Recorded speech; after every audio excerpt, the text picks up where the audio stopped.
Chers amis, bienvenue dans cet hôtel de ville de Bayonne et dans ce grand salon où nous allons dans quelques instants avoir le privilège d'entendre une conférence de M. Michel Candesu qui va venir donc évoquer le parcours, en particulier sur la partie internationale de ce parcours du cardinal Roger Etchegaray, qui est un ami très proche de Michel Candesu et que vous êtes un certain nombre ici aussi à avoir bien connu. Cette conférence, elle est donnée par aussi un illustre bayonnais, et je voudrais, en quelques mots, et sa modestie dusse-t-elle en souffrir, évoquer très rapidement le parcours non moins exceptionnel de notre conférencier Michel Candesu. Tout le monde sait certainement qu'il a été gouverneur honoraire de la Banque de France, mais les choses ne s'arrêtent pas là. Il a d'abord connu Bayonne, puisqu'il est né à Bayonne, en 1933, d'un père qui était un homme de presse bayonnais, bien connu, dans les années qui ont précédé la Deuxième Guerre mondiale, et lors d'une visite récente à sa résidence, et également la vôtre, chère madame, j'ai vu cette magnifique peinture à l'entrée, votre vestibule, où on voit effectivement votre père dans ce qui était son activité d'homme de presse sur la côte basque. Vous avez, cher Michel, et vous me permettrez de vous appeler par votre prénom, fait vos humanités au collège Bétharram, ce qui parle à beaucoup d'entre nous ici. Avant de poursuivre vos études à Paris, vous avez fait Sciences Po à Paris, l'Institut d'études politiques. C'était en 1954, et puis ensuite vous êtes entré à l'ENA entre 1958 et 1960, où vous avez donc évidemment assuré tout le parcours assez brillant, puisque dès la sortie de l'ENA, vous avez rejoint le sein des saints du ministère des Finances, et on sait que lorsqu'on fait un parcours à l'ENA et qu'on entre au ministère des Finances, ça veut dire qu'on est parmi les mieux classés. Et puis, vous rentrerez en particulier à la direction du Trésor. Je ne vais pas rentrer dans le détail de tous les services dans lesquels vous avez évolué, mais vous avez été directeur du Trésor entre 1982 et 1984, puis ensuite gouverneur de la Banque de France, donc très rapidement, en moins de 2 ans, gouverneur de la Banque de France, où vous êtes resté entre 1984 et 1987. Et alors là, c'est la carrière internationale, puisque vous devenez directeur général du Fonds monétaire international pendant 13 ans. Vous nous direz d'ailleurs peut-être tout à l'heure, même si ce n'est pas l'objet de votre conférence, si beaucoup de personnes ont duré 13 ans dans cette direction fort difficile. Vous y êtes entré en 1987 pour le quitter en l'an 2000. C'est, je crois, d'ailleurs vous me l'avez dit plusieurs fois, cher Michel, à la tête du FMI, que vous avez beaucoup fréquenté et noué des liens d'amitié avec le cardinal Roger Etchegaray. D'abord parce que vous étiez bien sûr vous-même dans les affaires internationales, fatalement par l'exercice de vos fonctions, et que lui-même, il était auprès de Jean-Paul II en charge de sujets qui, fatalement, l'ont amené, mais vous l'expliquerez vous-même tout à l'heure, à vous rencontrer souvent. Cher Michel, vous êtes grand officier de la Légion d'honneur, grand croix de l'Ordre national du mérite, et même grand officier de l'Ordre national de la Côte d'Ivoire. Docteur honoris causa d'un certain nombre d'universités étrangères. La liste serait beaucoup trop longue, mais votre parcours, c'est en cela que ce que vous nous direz aussi du cardinal Etchegaray sera fort intéressant. Votre parcours est lui aussi hors norme, puisque vous avez été amené par vos fonctions à côtoyer les grands de ce monde, de Boris Yeltsin à Bill Clinton, de Margaret Thatcher à Mobutu, de Kofi Annan au pape Jean-Paul II, parmi tant d'autres. Je voudrais aussi souligner la contribution précieuse que vous avez apportée et que vous continuez à apporter à la vie intellectuelle de la France, de ce pays. Vous avez présidé les semaines sociales et participé à diverses instances de réflexion.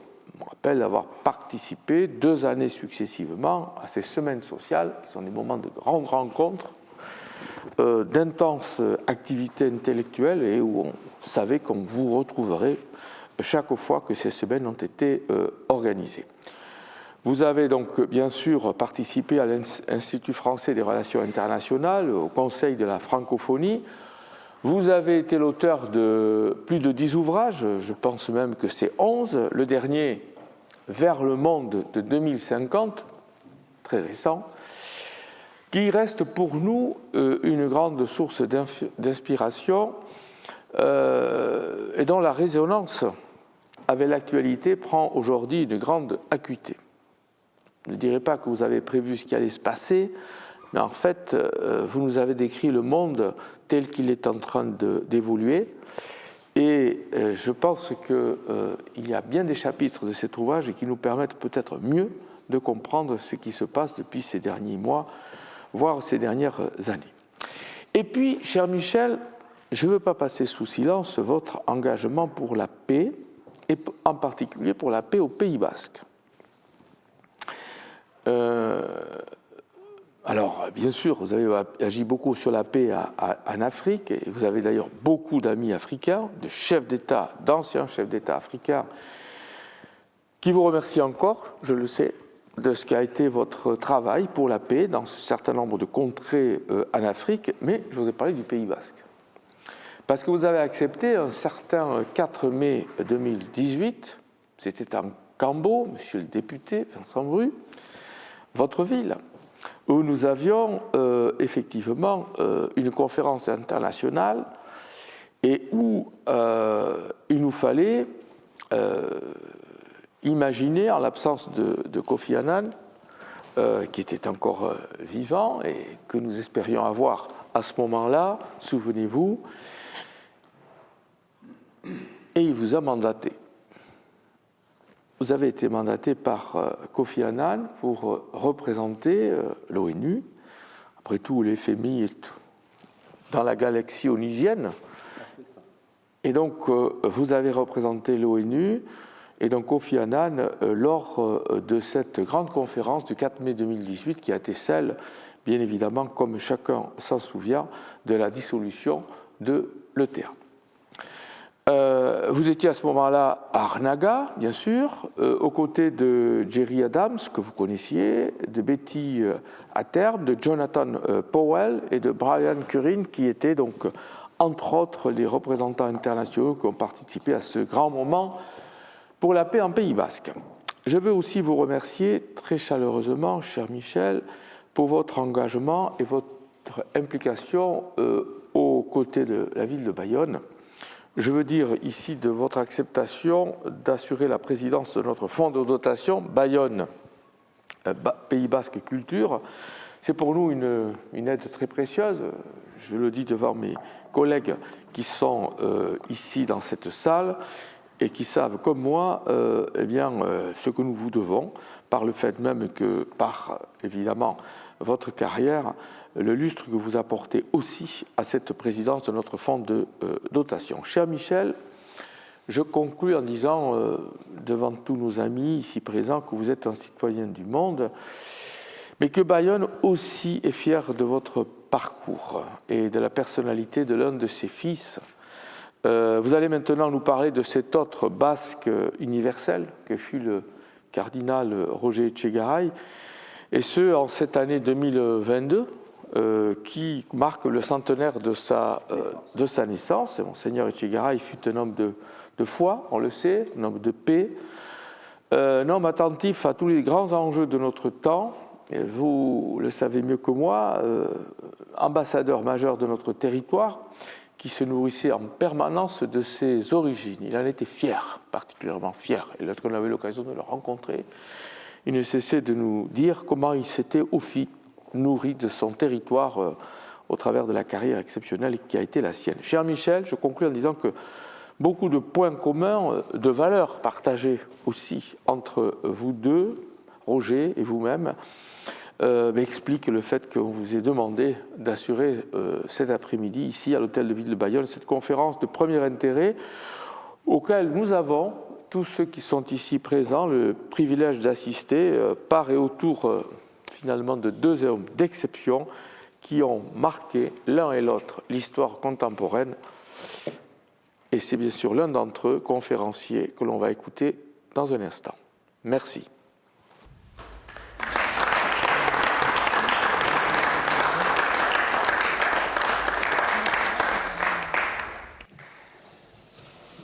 Merci, Monsieur le maire. Merci, Monsieur le député, Mesdames, Messieurs. C'est un grand plaisir pour moi d'être ici. Je voudrais aussi vous remercier de cette occasion que vous me donnez de parler de mon ami.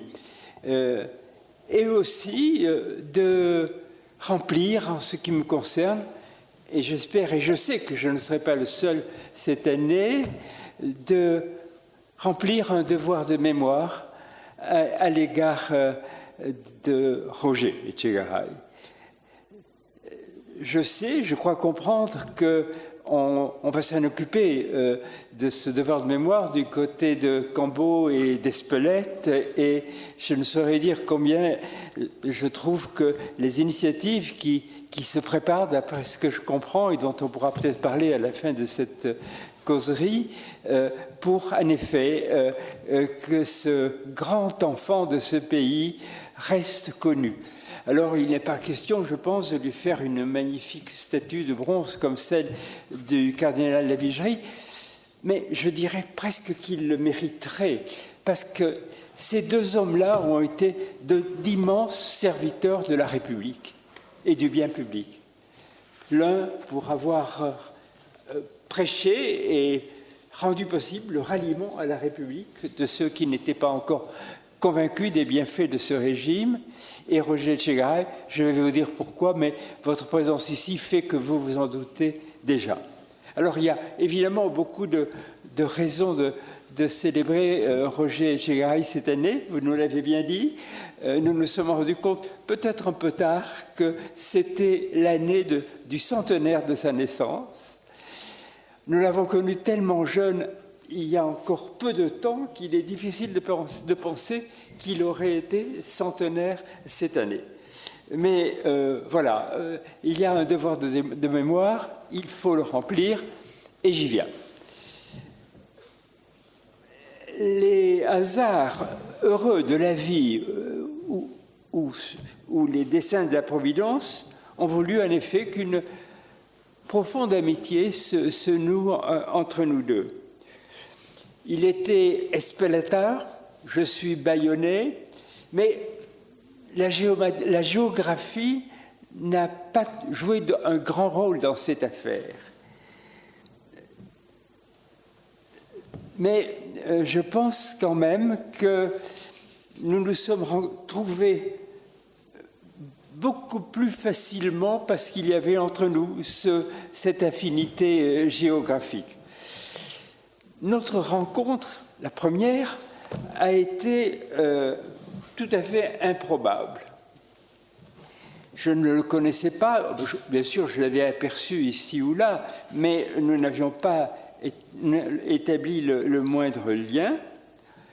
Il se trouve cependant qu'à peine avais-je été élu directeur général du Fonds monétaire international, le mal-aimé FMI, j'apprends qu'un grand organisme du Vatican qu'il présidait avait publié un grand texte où quelques phrases peu amènes figuraient sur le Fonds monétaire international. Il y était dit que, non sans quelques raisons, je peux le confesser aujourd'hui, il était dit que plusieurs décisions du FMI pourraient apparaître imposées d'une manière autoritaire, sans suffisante considération des urgences sociales et des spécificités de chaque situation. En France, aujourd'hui, on dirait que c'est typiquement des décisions de technocrates de Bercy. Mais tout de même, le Fonds monétaire international était chargé d'un des problèmes les plus difficiles du monde à l'époque, qui était la dette internationale. Je vois ici un ancien curé d'une paroisse d'Argentine, il en sait quelque chose, et il sait quelque chose de l'impopularité du Fonds monétaire international, bien qu'il y ait en Argentine bien des Basques et bien des Béarnais. Bref, je me dis que c'est pas tolérable, et je profite d'une première visite au gouvernement italien pour tâcher de voir le cardinal. Il accepte tout de suite de me recevoir, et je découvre avec cette dame l'immense sourire avec lequel il accueillait ses visiteurs. Moi, je m'étais préparé à un commentaire de gravure, à une explication franche et loyale. Dès la première seconde, j'ai été désarmé. En quelques mots, tout fut éclairé, le document oublié et la décision prise de nous rencontrer autant que possible chaque été à Espelette ou à Bayonne. Très vite dans la conversation, l'un ou l'autre, lui ou moi, je ne sais pas, a fait cette réflexion. Nous sommes tous les deux les serviteurs de deux grandes multinationales. Encore un mot détesté. L'Église catholique et le Fonds monétaire international. Et donc, il vaudrait mieux qu'on se serre les coudes et qu'on partage un peu nos savoir-faire. On a immédiatement topé dans un grand éclat de rire et sans autre commentaire, il nous a amenés dans la trattoria la plus proche pour arroser ça d'une bouteille de Frascati, la première avant beaucoup de bouteilles d'Irolegui, évidemment. Notre amitié était née ce jour-là et je n'ai pas à vous le cacher, elle a été une des grandes joies de notre vie. Alors, si vous voulez, parcourons à grandes enjambées la vie de ce cardinal. C'était un extraordinaire parcours jalonné par quelques clochers. Le clocher d'Espelette, évidemment, d'abord, où il a été baptisé sous 3 prénoms. Roger, Marie et, plus inattendu, Élie. Élie. Il trouvera dans ce prénom du grand prophète d'Israël la raison profonde, en quelque sorte génétique, de son grand amour de l'Ancien Testament et de sa chaleureuse fraternité avec d'innombrables amis israélites.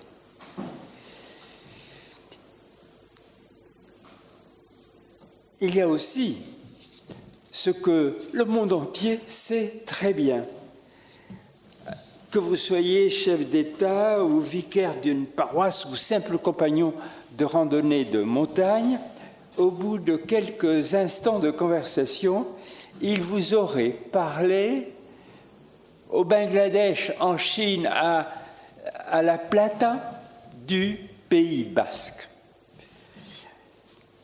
Il eut en effet une enfance heureuse dans une famille typique de ce pays. Il ne cessera d'évoquer son père, réparateur d'horloges des clochers des environs, de machines agricoles aussi. Cet homme qui, disait-il, ne se découvrait que devant le bon Dieu dans l'Église. Sa mère, son frère, qui sera prêtre lui aussi, Maïté, sa sœur, universellement connue, qui jusqu'à l'épuisement, accueillera ses nombreux amis à la maison Choco Maitea à Espelette. Et je dois vous dire avec une certaine émotion en ce moment que la dernière famille que j'ai rencontrée là était une famille, devinez, ukrainienne, qui l'accueillait là depuis plusieurs années pendant l'été et dont l'un des fils, Paolo, est devenu son dernier assistant et qui vient de jouer un rôle important dans l'affaire ukrainienne dont on parle beaucoup. La Seconde Guerre mondiale, 1939, met fin à cette enfance heureuse. Il venait de rentrer au séminaire. Il va le quitter bientôt pour fuir le service de travail obligatoire, le STO. Par quelques chemins de montagne, il passe en Espagne, mais il ne va pas servir, évidemment, en Allemagne. Puis, c'est Bayonne, second clocher, notre cathédrale. Si je compte bien, il a passé 12 ans ici, dans une hyperactivité. Je n'en parle pas davantage aujourd'hui, j'espère que nous aurons d'autres occasions, et sur la base de vos témoignages, d'approfondir un petit peu le l'Etchegaray cardinal est très largement bayonnais. Troisième clocher, Notre-Dame de Paris. Il a été nommé secrétaire général de l'épiscopat français et ordonné évêque à Notre-Dame. À Notre-Dame, et on peut dire que ce jour-là, les voûtes aujourd'hui meurtries de la cathédrale ont retenti de joyeux chants basques et des airs d'accordéon d'un chanteur gitan dont il était devenu l'ami. Quatrième clocher, c'est celui de la Bonne Mère à Marseille. Il y sera archevêque pendant 14 ans. Sans doute les années les plus heureuses de sa vie.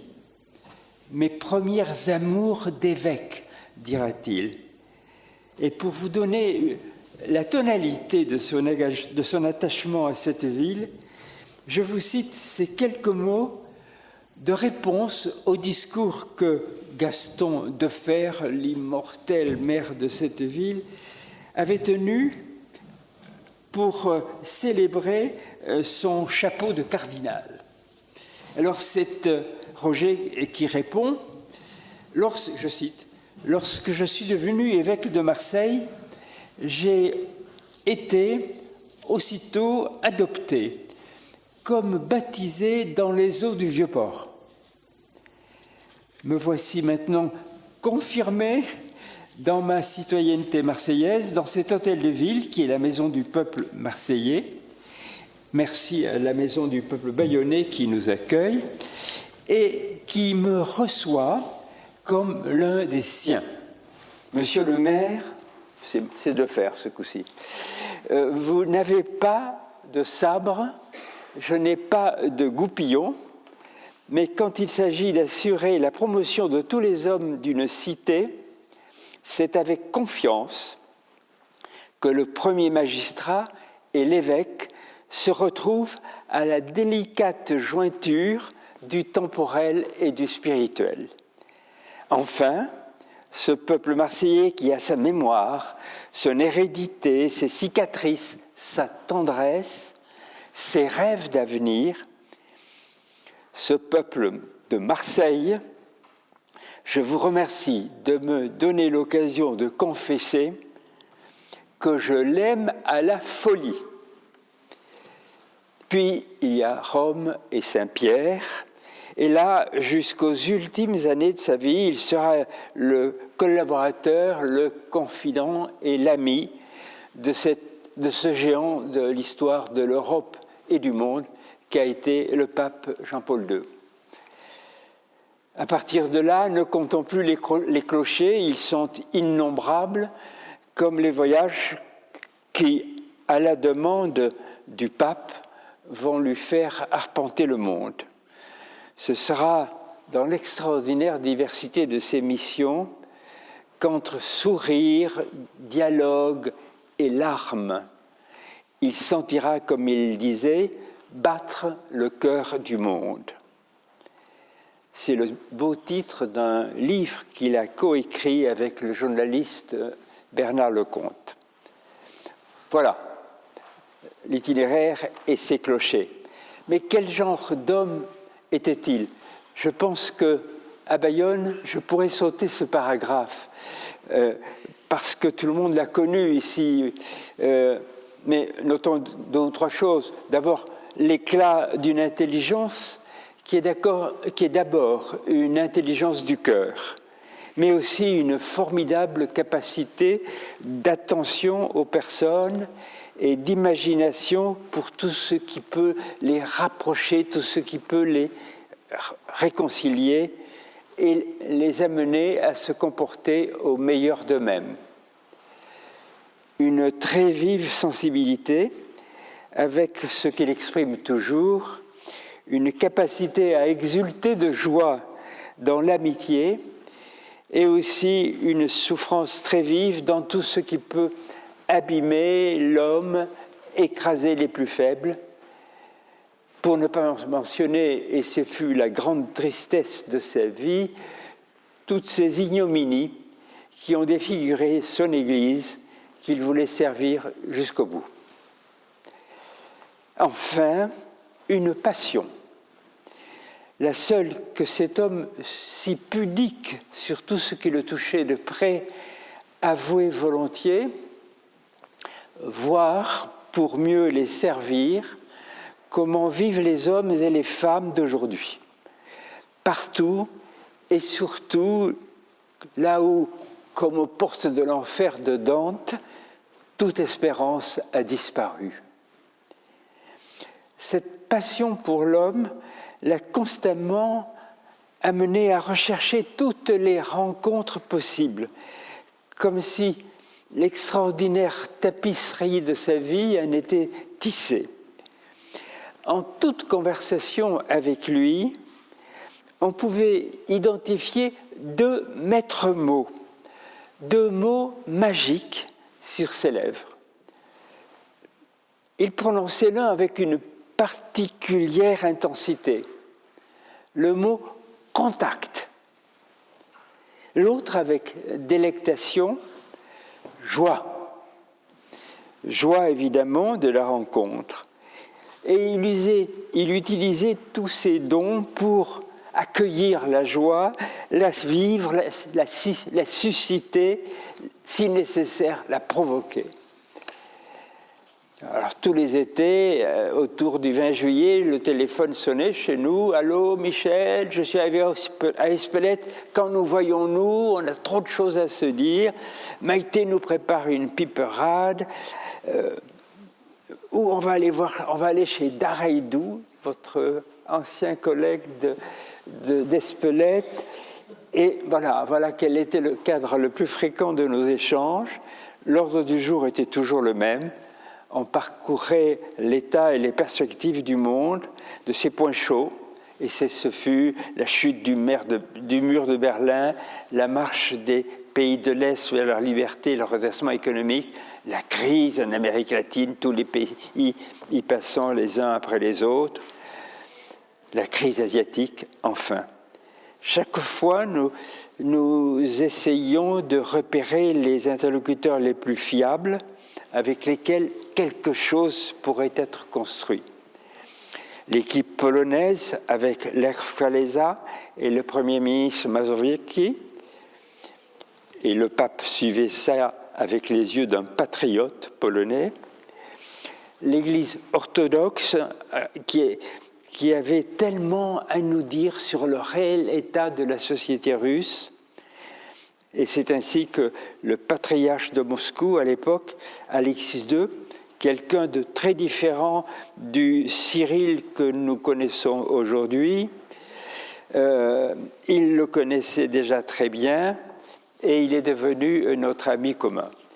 En Afrique, vous ne serez pas surpris que Nelson Mandela arrive en premier, ou Jacques Diouf, qui était ancien ministre sénégalais, qui était devenu président de l'Organisation mondiale de l'alimentation, la FAO. Dans le même esprit, il venait participer presque jusqu'au dernier moment de sa vie aux rencontres que son inlassable ami François Esponde lui organisait dans les églises d'Ospelette et de Cambo. Il venait aussi aux réunions que nous organisions discrètement chez nous, à Bayonne, ou dans un caserío de Biscaye, avec d'autres dirigeants européens ou mondiaux. Dans tous les cas, pour tâcher d'évoquer ensemble tel grand problème du moment. Ce qui lui importait par-dessus tout était de s'assurer que dans les situations compliquées qu'on évoquait toujours, les petits, les hommes, les femmes et les enfants au bout de la chaîne soient écoutés, mieux traités et trouvent dans quelque engagement les voies d'une espérance. Ces rencontres, surtout avec les pauvres, c'était ce qu'il appelait, reprenant les mots d'Emmanuel Mounier, l'amour à bout portant. Et il ajoutera souvent, rencontrer les pauvres, c'est toucher Dieu. Ces contacts étaient pour lui-même une source d'espérance. Il en tirait cette certitude que si un jour une civilisation plus humaine pouvait se substituer progressivement à celle que la recherche exclusive de l'argent et du profit déshumanise, elle trouverait son assise dans l'expérience de tant d'hommes et de tant de femmes déshéritées qui, à main nue, comme nous disons ici, à travers le monde, refusant l'inacceptable, combattent pour la dignité humaine et finissent par réaliser ce qu'ils auraient cru eux-mêmes impossible. Ils croyaient qu'il y avait dans cette expérience des pauvres des points d'émergence d'une nouvelle culture et une précieuse source d'inspiration pour son propre travail à Rome et pour celui des gens que nous lui amenions. Laissez-moi le souligner, cette rencontre des plus humbles était son pain quotidien. Plusieurs de ses amis, il y en a peut-être ici ce soir avec nous, ont certainement vécu cette expérience. Imaginez un joyeux repas dans une auberge du Pays Basque.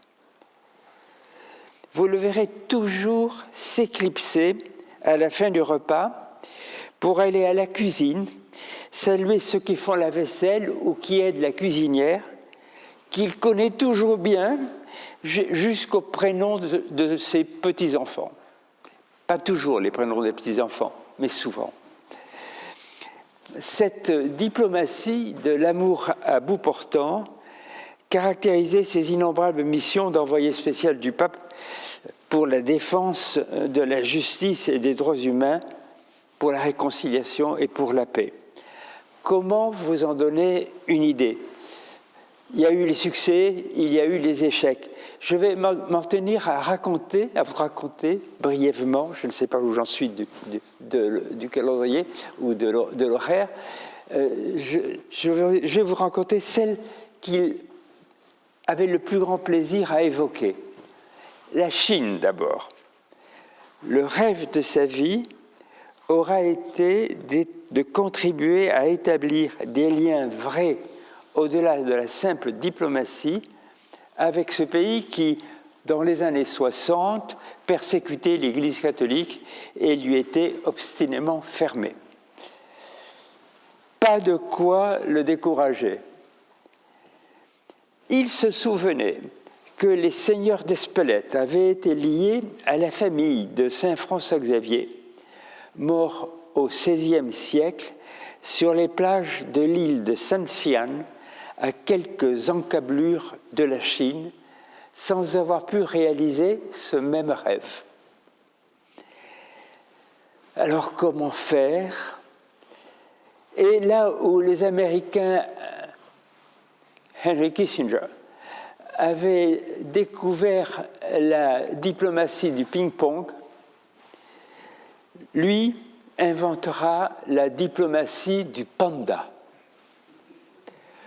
Tout le monde avait oublié qu'un naturaliste et un sinologue savant et renommé à l'époque, le père Armand David, tiens, encore un nom à consonance prophétique. Le père Armand David, né à Espelette, avait, au cours de ses recherches, découvert le grand panda, si vénéré depuis par les Chinois. Roger, lui, avait gardé de ses lectures d'enfant l'idée d'un voyage, l'idée qu'il pourrait se servir de cette mémoire. Et du coup, l'idée lui est venue d'un voyage prétendument privé accompagné du maire d'Espelette dans la province du Sichuan en octobre 2003 pour rendre un hommage personnel au père David décédé en 1900.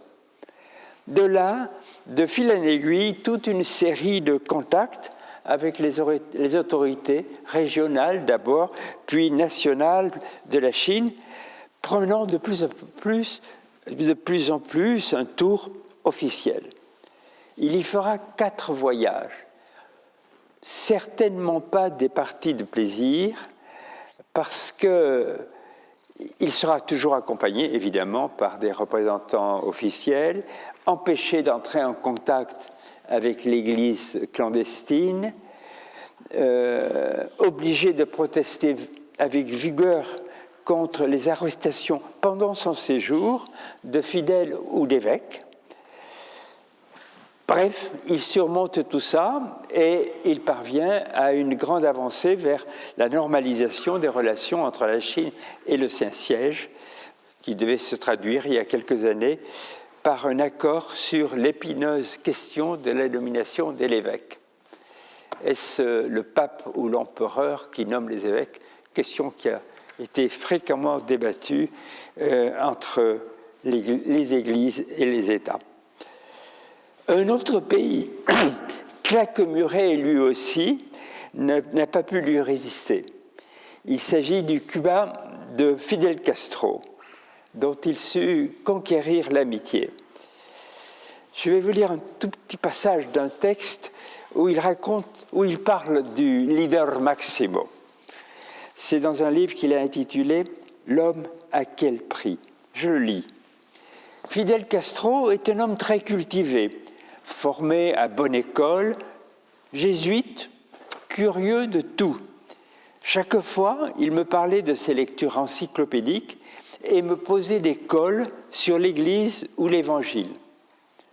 Je lui dis que c'est la première fois que le chef d'un État marxiste me parle d'Évangile. Fidel me répondit « Dans ma vie, il y a 2 choses importantes, le marxisme et l'Évangile. » Je le cite encore. « Je ne sais qui de nous deux cherchait à séduire l'autre. Je me rappelle un trait qui révèle à quel point 2 personnes aussi différentes peuvent faire vibrer la fibre humaine. C'était le 17 décembre 1992, à la nuit tombante. Je lui racontais que le matin même, j'avais présidé un pèlerinage populaire, un petit peu syncrétiste, au sanctuaire de Saint-Lazare, patron de Saint-Nazaire. Oui, c'est bien Lazare, j'ai dit Nazaire. De Saint-Lazare, patron de la Havane. Il me dit que sa mère s'y rendait chaque année et l'y amenait, enfant, avec elle. Il me demande à brûle-pourpoint comment on fait pour canoniser un saint. Embarrassé, j'évoque la nuée de saints non inscrits au calendrier et que l'Église célèbrent tous ensemble à la Toussaint. J'ajoutais que peut-être en ce moment même, sa mère et la mienne se trouvaient côte à côte, chantant ensemble là-haut la gloire de Dieu. Lui et moi, nous nous sommes regardés alors comme deux enfants, et j'ai surpris une larme sur sa joue. Fin de citation. Ces missions, hélas, donneront lieu parfois à des larmes d'une toute autre nature. Je pense à son périple au Rwanda, celui qu'il tenait pour le plus tragique de sa vie. Après de périlleuses missions de paix au Libéria et au Soudan du Sud, sans autre mandat que d'être là, dans des pays déchirés par la guerre civile, et cherchant partout comment trouver les fils de la réconciliation. Après cela, il est envoyé par le pape, en avril 1994, dans ce pays qui, après le Burundi, est à ce moment-là ravagé depuis 3 mois par le génocide des Tutsis. Déchaînés par les appels à leur extermination de la radio des 1000 collines, des bandes et des milices assoiffées de vengeance se livrent à la machette à des tueries sans précédent à l'Afrique. Lorsqu'il y arrive, les massacres ont déjà chassé de leur village plus de 2 millions de personnes. On en est à 4 ou 5 en Ukraine. Plus de 2 millions de personnes. Et l'on compte entre 500 et 800 000 morts. Ce qui, remarque-t-il, fait aussi un très grand nombre d'assassins. Commence alors pour lui un périple en jeep sur une terre de boue et de cendres. Il est obligé souvent d'abandonner sa route à plusieurs reprises pour ne pas se trouver au milieu des combats. Il croise en permanence des colonnes de familles chassées de leur maison. Et il boucle ainsi, nous dira-t-il, le plus long chemin de croix de sa vie. Rien ne lui sera épargné.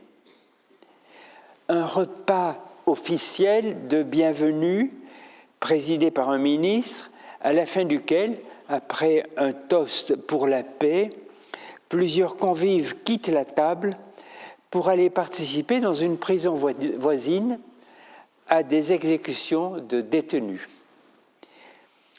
Suit la visite d'un camp de 40 000 réfugiés menacés de famine. Plus loin, arrêt pour une prière dans une grande église où flotte l'odeur de 3000 victimes qui, quelques jours avant, y ont été abattues. Lorsqu'il le peut, il s'adresse au peuple rwandais dans un langage, selon ses propres mots, un langage cru et dur, pour éveiller les consciences et tenter de sauver les dernières chances d'une difficile conversion sur le chemin de la paix. Il ira ensuite dans une cathédrale déserte où reposent sous un tas de pierres 3 évêques, ses proches amis, sommairement ensevelis après leur assassinat. Je l'entends encore à son retour, les larmes aux yeux, et pourtant avec la retenue que vous pouvez imaginer, me raconter ces heures les plus épouvantables de sa vie. Il retournera plusieurs fois au Rwanda. Mais pourquoi retournez-vous au Rwanda ? Lui demandera le journaliste Bernard Lecomte. Et sa réponse jaillit toute simple, par devoir, mais plus encore par amour. On ne peut aimer quelqu'un sans l'aider jusqu'au bout, et on ne peut l'aider sans l'aimer jusqu'au bout. Tout commentaire serait de trop. L'Irak, en février 2003, fut son dernier grand voyage officiel, voyage de tous les dangers. Il est le dernier étranger à avoir rencontré Saddam Hussein. Il lui porte une lettre personnelle du pape lui manifestant son désir de tout faire pour éviter la guerre que tout le monde annonce. Après avoir changé 3 fois de site, il a un long entretien à un endroit secret pendant lequel me faisait-il remarquer, en me montrant une photo où Saddam et lui semblent détendus, j'avais ma main gauche dans ma poche parce que je ne lâchais pas mon chapelet. Je crois l'entendre. Hélas, les dés étaient déjà jetés. L'Amérique de George W. Bush mettait la dernière main à la préparation de son offensive. On apprendra plus tard qu'à l'heure où la guerre allait éclater, c'est-à-dire 2 ou 3 jours plus tard, il proposa au pape de retourner en Irak pour partager en silence les conditions de vie que les Irakiens auraient à connaître. Jean-Paul II, sagement, je pense, jugea préférable de ne pas donner suite. Bon, laissons là ces tours du monde de cet homme qui se disait globe-trotter de l'Évangile et qu'on qualifia justement de basque universel. Nous avons eu, ma femme Brigitte et moi, une ultime expérience de son besoin de donner aux hommes le meilleur de lui-même, très peu de temps avant sa mort. Nous étions allés lui rendre visite à la maison de retraite des prêtres à Cambo, où il avait modestement accepté de finir sa vie avec sa sœur. Nous le trouvons allongé sur une chaise longue. Nous ne doutons pas que l'échéance puisse être si proche.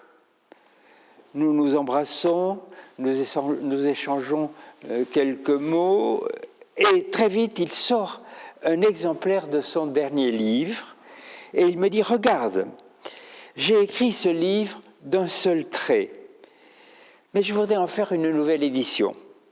Je voudrais rendre plus percutant certains passages. Alors, si tu veux, tu vas me lire à haute voix certains paragraphes et nous rechercherons ensemble un langage plus fort. Tu comprends, nous devons toucher les cœurs. » Nous avons donc passé un long moment à ce travail jusqu'au soir, nous interrogeant ici ou là sur tel mot ou telle tournure.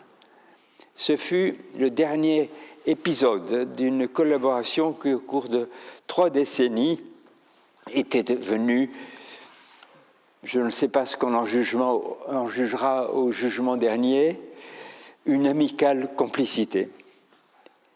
Peu de temps avant, s'était tenu, monsieur le maire, vous l'avez très bien évoqué, à la Villa Arnaga, à Cambo, la réunion où avait été rendue publique la déclaration annonçant la fin du conflit qui avait ensanglanté si longtemps le Pays basque.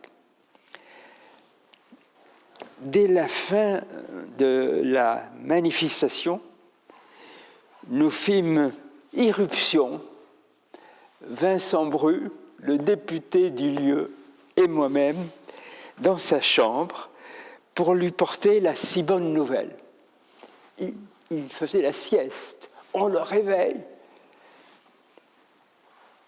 Il a un éclair de lumière dans le regard et simplement 4 mots.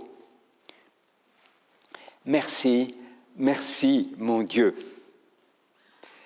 Peu de temps après, il allait, comme il le disait, regagner la maison du Père, heureux, certainement, de laisser son pays dans une paix retrouvée. Voilà, je vous ai tout dit. Il faut conclure.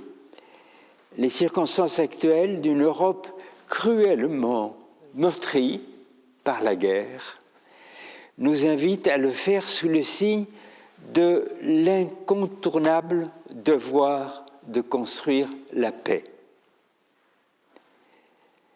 Si tu veux la paix, nous aurait dit Roger Etchegaray, respecte la liberté. Je le cite.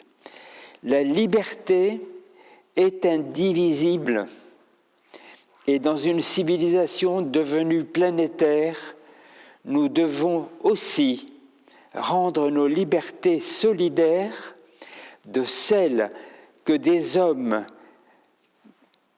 qui, en d'autres pays, cherchent à défendre, à conquérir ou à la retrouver.